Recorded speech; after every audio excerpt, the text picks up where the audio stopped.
Donc l'outil suivant, ça va être l'outil brosse. Alors l'outil brosse, je vais en parler en gros, mais il y aura certainement des tutos beaucoup plus tard. On parlera en détail de toutes les options de brosse et qu'est-ce qu'on peut faire avec la brosse parce que c'est assez compliqué quand même. Donc, la touche pour appeler la brosse, c'est B. Et donc, si on clique ici, on a le menu ici. Si dans n'importe où dans l'écran, vous faites un clic droit, vous avez le même menu qui apparaît en dessous de votre curseur. Les raccourcis qu'il faut réellement retenir, c'est que ce soit clavier ou souris, c'est la même chose. C'est Alt et je clique droit avec la souris pour agrandir la brosse ou la diminuer. Et si on va vers le dessus, c'est pour diminuer la dureté ou pour l'augmenter la dureté. Alors, qu'est-ce que c'est la dureté? Ça c'est une brosse avec une dureté à 0. Si maintenant je mets la dureté à 100, ça c'est une brosse avec une dureté à 100. Donc, ce qui veut dire que mon flux n'est pas à 100. Donc, je vais recommencer pour que ce soit plus évident. Donc, premier cas, brosse avec une dureté à 100. Et l'autre, on va mettre la dureté à 0. Et vous voyez qu'ici, on a des bords réellement très nets. Et ici, on a des bords, je vais dire, un peu flous. Donc ça, c'est ça la dureté et la différence. Donc, quand est-ce qu'on emploie du dur ou du flou? Je vais dire que c'est un peu en fonction de l'image. Si maintenant je dois faire un effet dans le ciel et que je veux qu'il s'adoucisse, j'ai tout intérêt à employer une dureté très faible. Si par contre je veux détourer ici de manière la plus nette possible, je ne veux pas que ça soit plus ou moins flou, donc j'aurai intérêt à prendre une brosse plus dure.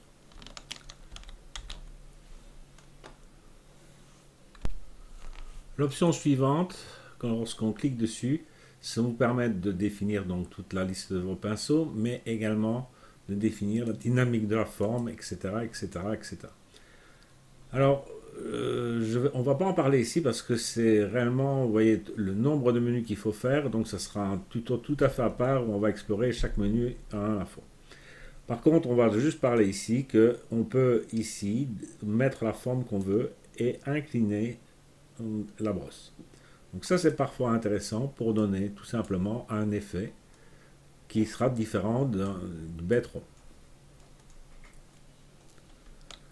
Alors en général, comme dans beaucoup de tutos que j'ai fait, l'idéal c'est de prendre évidemment un calque et de mettre ceci sur un calque. Comme ça, si ça ne vous plaît pas, vous pouvez l'enlever. L'option suivante, c'est le mode normal. Je dirais que dans 99% des cas, on va utiliser le mode normal. Il y a quelques cas où les modes ou certains modes pourraient être intéressants. On en parlera un jour si on tombe sur un tuto là-dessus. Donc c'est en général, on laisse ça sur normal et c'est dans le masque, enfin dans le calque que vous avez créé que vous venez appliquer, par exemple, une teinte, etc. Teinte, une saturation ou ce que vous avez envie ou une luminosité. Donc ce que vous avez envie. Donc on ne peint pas, pour moi, on ne peint pas avec un mode différent. C'est le calque qu'on modifie.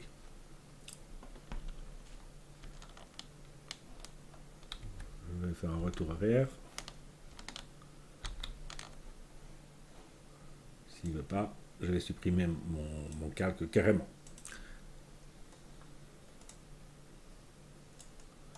Ok. Ensuite, l'option suivante qu'on va parler, c'est opacité et flux. Alors, on va discuter ça d'une manière, je veux dire, plus en profondeur parce que c'est quelque chose de fondamental. Donc, on va créer, donc on a un calque qui est ici, et cette fois-ci, on a l'opacité à 100%, le flux à 100%. Et je vais diminuer le flux à 10%.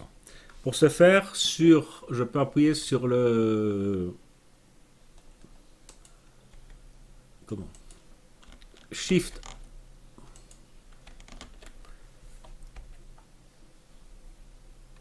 Donc, j'ai mis l'opacité à 10%. Je vais prendre une brosse qui est ici. Je vais prendre une couleur qui est assez vive, donc quelque chose comme un rouge. Comme je ne sais pas si rouge c'est la bonne couleur.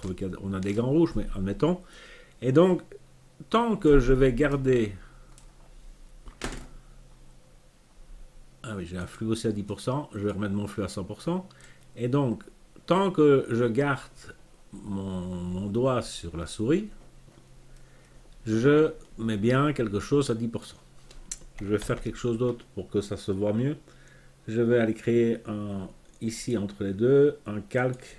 Je vais mettre un calque de couleur unie blanche pour que ça se voit exactement ce qu'on est en train de faire. Ok, je reviens ici sur mon calque et cette fois-ci donc je prends ma souris et vous voyez je mets 10% de rouge sur mon calque.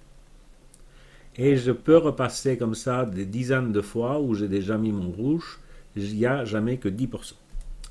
Par contre, maintenant, je lâche la souris ou je lâche le crayon graphique et je reviens à peindre. Et qu'est-ce qu'on voit? On voit qu'il y a malheureusement certaines zones qui sont là. Et si je relâche une troisième fois, je repeins, on est là. Et si je repeins ici, là, je n'ai que 10%. Et puis si je refais encore, certaines places, j'ai trop. Et puis là, plus assez. Et là, je n'ai que 10%. Et donc, utiliser l'opacité. L'opacité, c'est quelque chose qui peut marcher, mais qui marche uniquement si vous ne relâchez jamais votre doigt tant que ce n'est pas fini. Une fois que vous avez relâché, on va avoir des bords. Et encore ici, j'étais gentil, j'ai pris une brosse qui n'était pas dure. Imaginons maintenant que je recommence la même chose et que cette fois-ci, je appuie sur Alt et que je mets ma dureté à 100%. Ok. Et voilà ce que ça va donner. Et ici, je repasse. Voilà ce que ça va donner. Je repasse une troisième fois. Alors, quand on veut retoucher un ciel ou quelque chose comme ça et qu'on a ce problème-là, ça, c'est la catastrophe.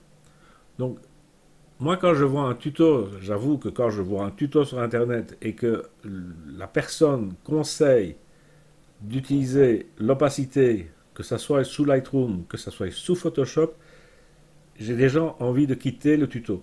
Je le dis, je l'avoue, parce que pour moi, c'est la pire des erreurs, parce que soit c'est bon ce que vous faites, et tant mieux, soit c'est pas bon, vous effacez le calque et vous recommencez. Il n'y a pas d'autre choix. Parce que ça, atténuer ça, c'est très compliqué. Et même si on met des opacités à 0%, c'est assez compliqué. Donc, si je ne suis pas content de ça, avec quoi je travaille?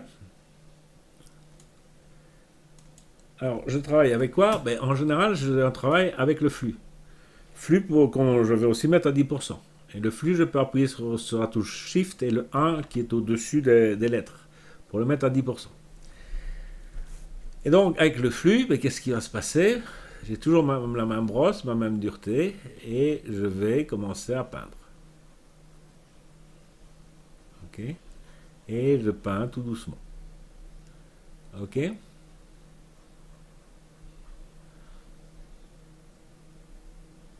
Alors, cette brosse, je vais aller vous montrer une option parce que je n'ai pas le résultat que je veux à cause de ça.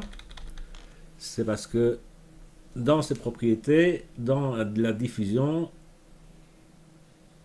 ou dans le transfert, j'ai la pression de la plume qui fait varier le flux et ça je ne veux pas, donc je vais la désactiver. Et donc je vais recommencer. Je remets un calque et donc là j'ai bien un flux qui va tout doucement. Et vous voyez qu'ici, on a beaucoup moins de problèmes de superposition, etc. Et si maintenant j'emploie toujours la même brosse, mais que cette fois-ci, je mets bien la brosse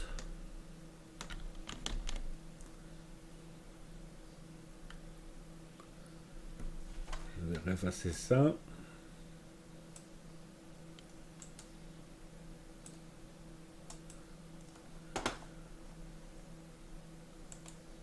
que je mets la dureté bien à 0.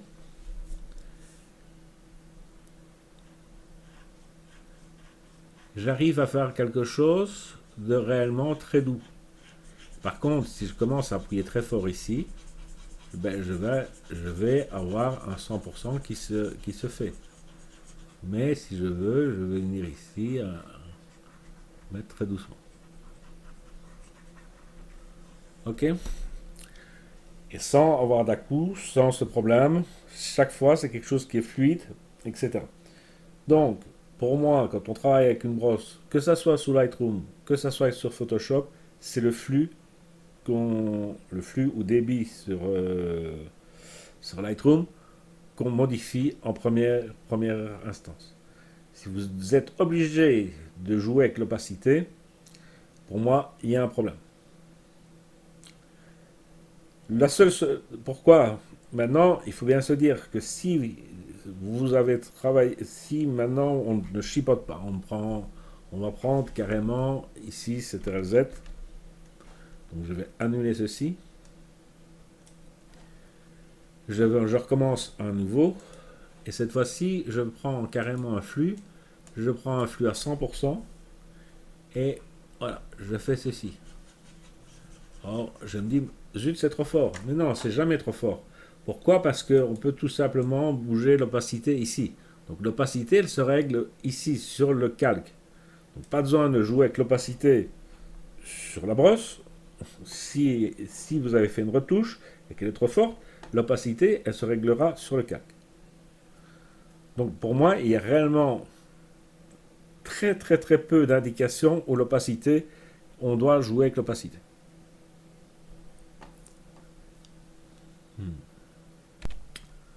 Donc l'option suivante dans le menu, c'est la touche ici. Ça, c'est si vous avez une tablette graphique et le fait de l'activer, c'est le pinceau qui va régler la pression sur le pinceau qui va régler l'opacité. Vous avez compris que je suis déjà pas content avec l'opacité réglée manuellement. Si c'est ma pression qui doit régler l'opacité, si j'appuie un peu plus et un peu moins, ça peut faire des dégâts.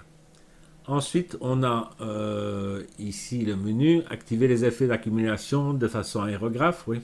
Ok, si on fait ça et qu'on maintient le curseur à foncer, donc soit de souris ou soit ça, on ajoute de la peinture jusqu'au moment où on est content. Bon. Donc c'est pas quelque chose que j'emploie non plus. Le lissage, on n'est pas obligé d'en parler. Et ça non plus. Alors ici, il reste...